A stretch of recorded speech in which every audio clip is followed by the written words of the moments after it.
नमस्कार दोस्तों, आज हम करने वाले हैं फॉरेन एक्सचेंज रेट। और ये कुछ बहुत बड़ा टॉपिक नहीं है, बहुत अगेन जैसा बीओपी था, balance of payment, precise topic, वैसे ये भी है। तो जल्दी चालू करते हैं, जल्दी खत्म करेंगे, शुरू करते हैं।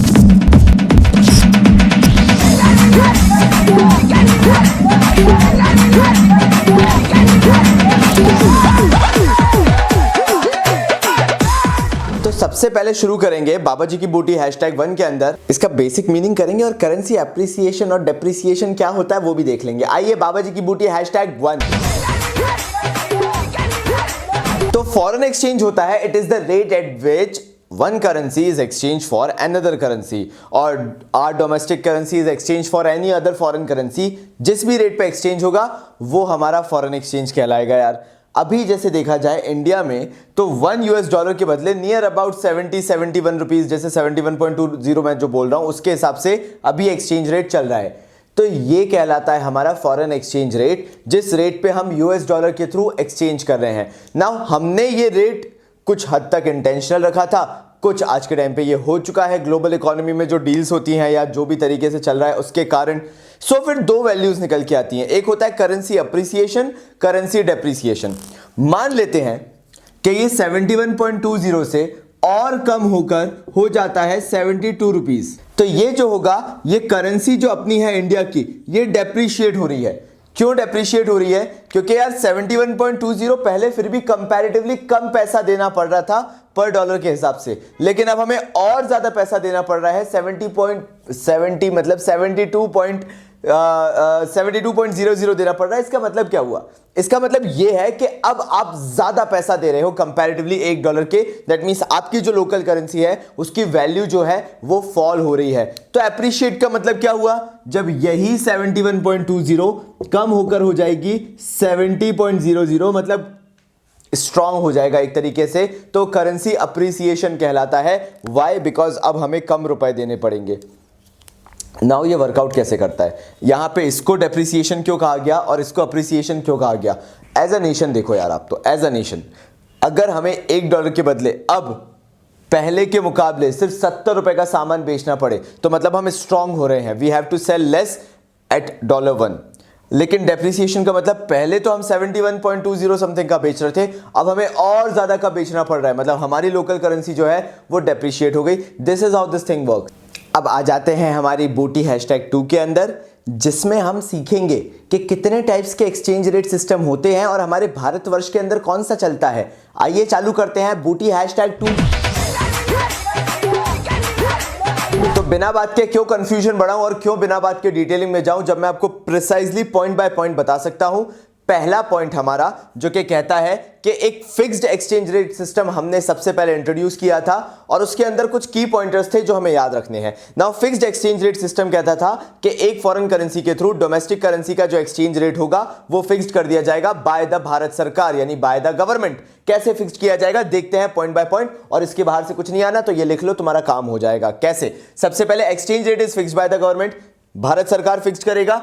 स्टेबलाइजिंग, नाउ ये करा क्यों जाता था? ताकि हमारी जो इकोनॉमी है और फॉरेन मार्केट या कैपिटल मूवमेंट जो है वो एटलीस्ट स्टेबल रहे, क्योंकि अगर हम उस वक्त पे मूवमेंट ज्यादा होने देते तब इकोनॉमी हमारी डेवलप ही हो रही थी, नई नई थी, फ्रेश थी। बहुत ज्यादा फ्लेक्सिबिलिटी देने के कारण, बहुत मूवमेंट होने के कारण बहुत फ्लक्चुएशंस आ सकते थे और हमारी जो इकोनॉमी बहुत ही शानदार, हमारी जो इकोनॉमी है वो डिस्टेबलाइज हो सकती थी। इसीलिए कोशिश की गई कि इसको कम रखा जाए, इसलिए फिक्स किया गया। So stability in foreign trade, ताकि फॉरेन ट्रेड स्टेबल हो, हमें हर चीज एक एवरेज रेट पे मिले, ना कभी बहुत ज्यादा ना कभी बहुत कम पे। बहुत कम पे तो अच्छी बात है, बट ज्यादा पे ना प्रॉब्लम हो जाती है, इसलिए। और जो कैपिटल मूवमेंट है, जो फंडिंग है भारत से बाहर जा रही है या भारत से अंदर आ रही है, वो भी स्टेबल रहे एटलीस्ट। नाउ होता इसमें क्या था, जो मार्केट में रेट था उसको मेंटेन करने के लिए हम अपनी फॉरेन करेंसी सेल कर देते थे जब वो वीक होती थी। और ऐसा क्यों करते थे वो भी मैं बता देता हूं। सेल करने पे अगर मान लो अभी के टाइम पे देखें 70 चल रहा है, वीक होने का मतलब होता है 70 का 72 रुपीज हो जाना। तो इससे हमारी करेंसी इंटरनेशनल मार्केट में देखा जाए तो कंपैरेटिवली काफी वीक हो रही है, क्योंकि 70 से और गिर के वैल्यू 72 जा रही है, कम हो रही है। यानी हमें अगर मार्केट में अब कुछ भी खरीदना है फॉरेन मार्केट में तो हमें ज्यादा पैसा देना पड़ेगा, 72 रुपीज तक पे करना पड़ेगा, वीक हो गया। लेकिन यहां पे फायदा कब होगा, जब हम फॉरेन करेंसी को सेल करेंगे। अब हम अगर $1 सेल करते हैं तो हमें जो इंडियन रुपीज है, INR है, वो हमें 72 रुपीज मिलेगा। तो हमें एक तरीके का फायदा रहता था। तो सेल तब करो जब हमारी करेंसी वीक हो रही है। इससे होगा क्या, वीक होने का मतलब है कि बाहर बहुत लोगों के पास हमारी करेंसी है और ज्यादा अवेलेबिलिटी किसी भी की हो तो उसकी वैल्यू जो है वो कम होती है। हमने क्या किया, फॉरेन सिक्योरिटी सेल की, मतलब डॉलर बेच दिया। तो डॉलर के बदले हमें क्या मिला, इंडियन रुपीज मिला कि नहीं मिला। अब वो जो इंडियन रुपीज मिला वो हम पकड़ के रखेंगे अपने पास।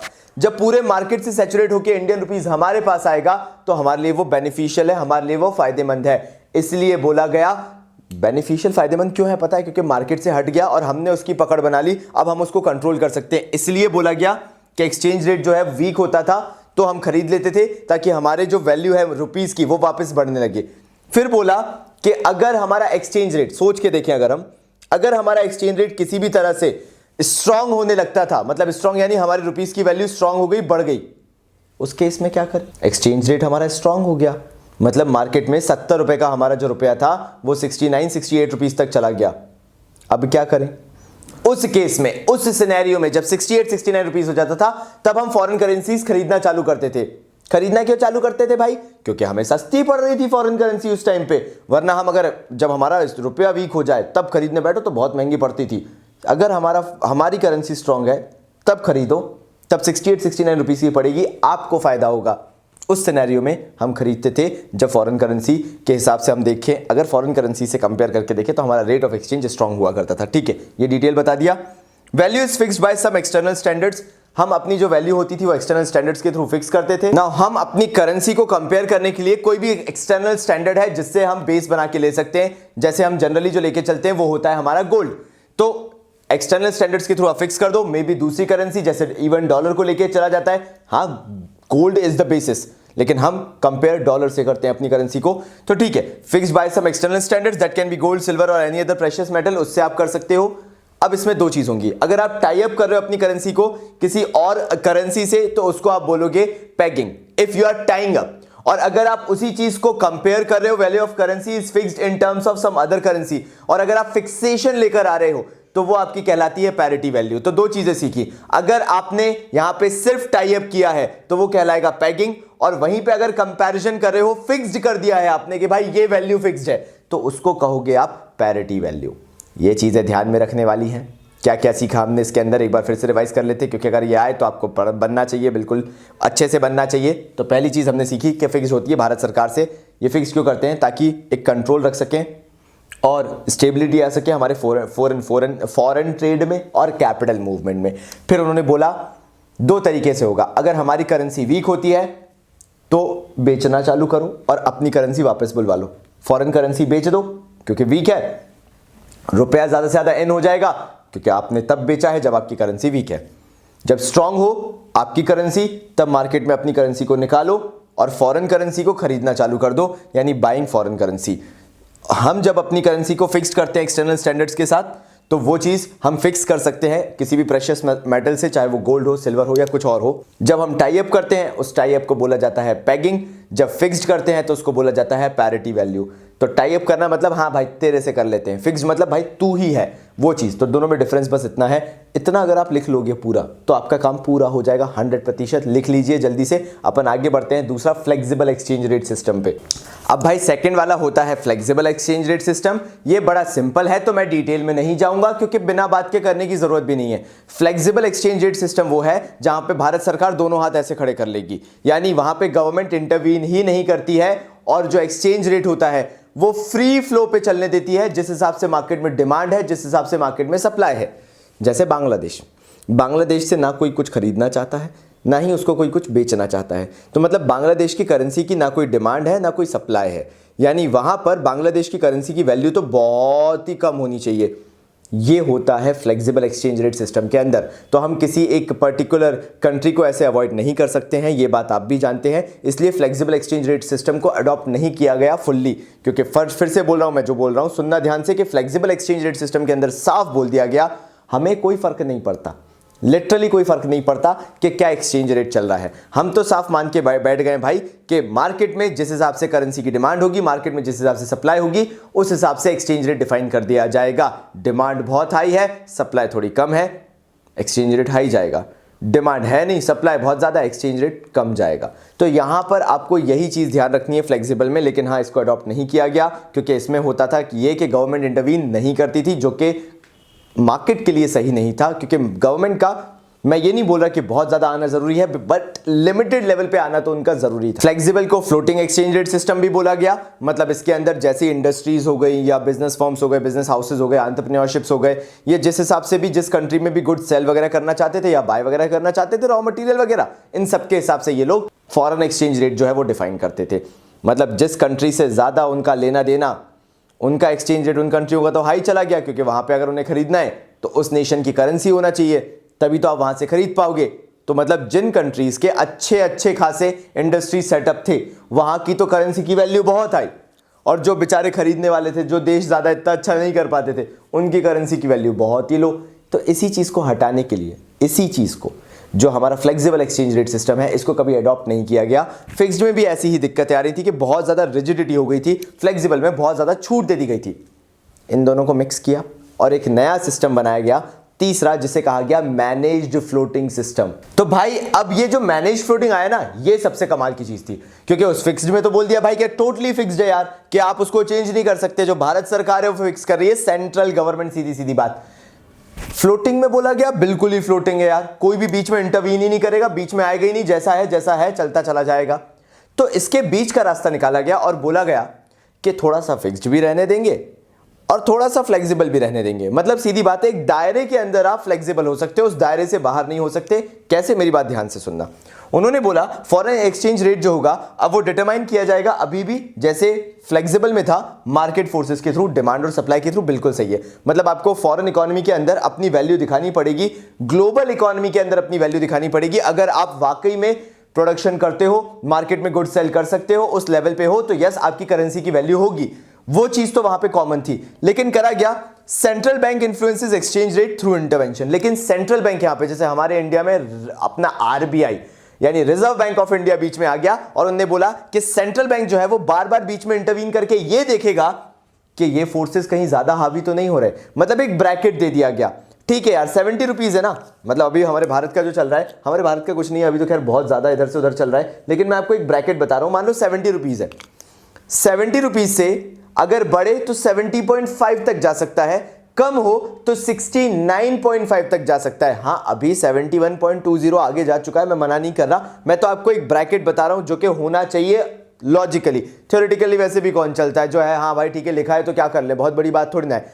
मैं तो आपको प्रैक्टिकलिटी बेसिस पे नहीं बता रहा, मैं आपको बता रहा हूं जो थ्योरेटिकल बेसिस पे लिखा गया है वो मैनेज फ्लोटिंग क्या बोलता है। तो 70 से अगर 70.5 होता है, ऑल राइट। 70 से अगर नीचे जाता है, स्ट्रांग होता है हमारा रुपया, जब हमें कम वैल्यू देनी पड़े 69.5, ऑल राइट चलेगा। वीक होगा 70.5 तक जाने दो, स्ट्रांग होगा 69.5 तक जाने दो, चलेगा। इस ब्रैकेट से बाहर नहीं जाओगे, चाहे कुछ भी हो जाए, चाहे कुछ भी हो जाए, इस ब्रैकेट से बाहर नहीं जाओगे। क्योंकि अगर इस ब्रैकेट से बाहर गए तो ये जो मार्केट फोर्सेस से अभी हो रहा था ना, इधर से उधर जा रहा था, तब वहां पे आरबीआई आ जाएगा। क्योंकि आरबीआई जो है यानी सेंट्रल बैंक जो है वो मेंटेन करता है रिजर्व्स, काय के फॉरेन करेंसीज के रिजर्व्स मेंटेन करता है। और जैसे ही टारगेटेड वैल्यूज जो मैंने आपको बताई है 69.5 एंड 70.5, जैसे ही इससे बाहर गया, अगर स्ट्रांग हो रहा है तो और बाय कर लेगा, और अगर वीक हो रहा है तो फॉरेन करेंसी को सेल कर देगा। ये ऐसा याद कर लो, स्ट्रांग होगा यानी 69.5 के और उधर चला गया 69.2, 69.1 या 69, तो आप वहां पर क्या करोगे, बिकॉज आपका स्ट्रांग हो रहा है, आप बाय करना चालू कर दोगे फॉरेन करेंसीज को। और अगर आपका वीक हो रहा है, 70.5 के ब्रैकेट से बाहर निकले, 70.6, 70.8, 71 तक पहुंचे, तो आप क्या करोगे, फॉरेन करेंसीज को सेल करना चालू कर दोगे, ताकि आपको इंडियन रुपीस पर वैल्यू 71 मिलना चालू हो जाए, ज्यादा मिलना चालू हो जाए। डॉलर निकाल दोगे, इंडियन रुपीस 71, 72 में भी जितना चला गया उतना आपको मिलने लगेगा। और इससे अगेन, क्योंकि देखो यार, मार्केट से आपने भारत का रुपया सैचुरेट करके अपने पास मंगवा लिया, डॉलर मार्केट में बेच के, डॉलर बेचा, बोला हमें इंडियन रुपीस चाहिए उसके बदले, इंडियन रुपीस आ गया, मनी आपके पास वापस समेट के आ गया, आरबीआई के पास आ गया। तो मनी कंट्रोल जब आपके पास हो जाता है तो आपने मार्केट से सैचुरेट कर लिया भारत के रुपए को, इंडियन रुपीस को सैचुरेट कर लिया, आपने बाय बैक कर लिया, इंडियन रुपीस अपने पास रख लिया। और जब आपके पास आ गया तो मार्केट में उसकी अवेलेबिलिटी, जो इंडियन रुपीस है उसकी अवेलेबिलिटी कम हो गई। अवेलेबिलिटी क्यों कम हो गई? क्योंकि आपने खरीद लिया पूरा इंडियन रुपीस। क्या निकाल के? डॉलर, फॉरेन करेंसी निकाल के इंडियन रुपीस अपने पास रख लिया। जब आपकी अवेलेबिलिटी इंडियन रुपीस की कम हो गई तो आपकी जो रुपीस की वैल्यू है फिर स्ट्रांग होने लगेगी। जो 71 तक पहुंच गए थे वापस आओगे 70.5 तक, 70 तक, उस ब्रैकेट में टंग जाओगे।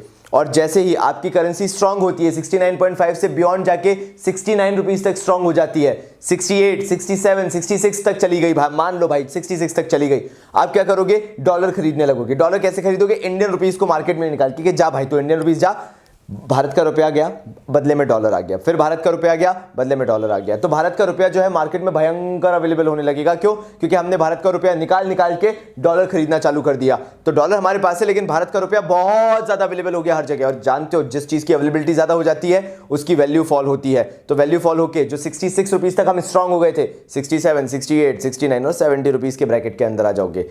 इसको नाम दिया जाता है मैनेज फ्लोटिंग। ये चीज की जाती है मैनेज फ्लोटिंग के अंदर। तो ये 3 तरह के एक्सचेंज रेट सिस्टम थे। हमारे भारत में चलता है मैनेज फ्लोटिंग, और क्योंकि इसको मैनिपुलेट करके आप फिगर्स निकालते हो इसलिए इसको नाम दिया जाता है डर्टी फ्लोटिंग। ये भी आपको याद रखना है, लिख लो।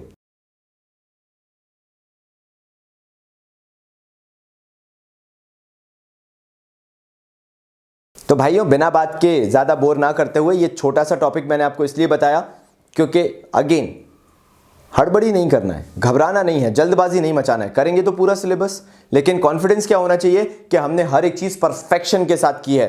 जो मैंने आज फॉरेन एक्सचेंज मार्केट में बताया आप बिल्कुल पढ़िए। फॉरेन एक्सचेंज के अंदर ये जो टॉपिक था ये इंडिविजुअलिस्टिक है, या तो यहां से आएगा या कल हम जो टॉपिक करेंगे उससे आएगा। बाकी जो लमसम टॉपिक्स हैं जो go through at one go लेना है, 2-3 चैप्टर्स, वो हम वन गो में भी लेंगे। लेकिन अभी के लिए इस टॉपिक को आपको इंडिविजुअली प्रिपेयर करना है, तो तैयारी पूरी रखना। मिलते हैं कल शाम 7 बजे, और हाँ रात को 10 बजे बिजनेस भी तो आ रहा है। तो चलिए भाई, तब तक के लिए बाबा जी की तरफ से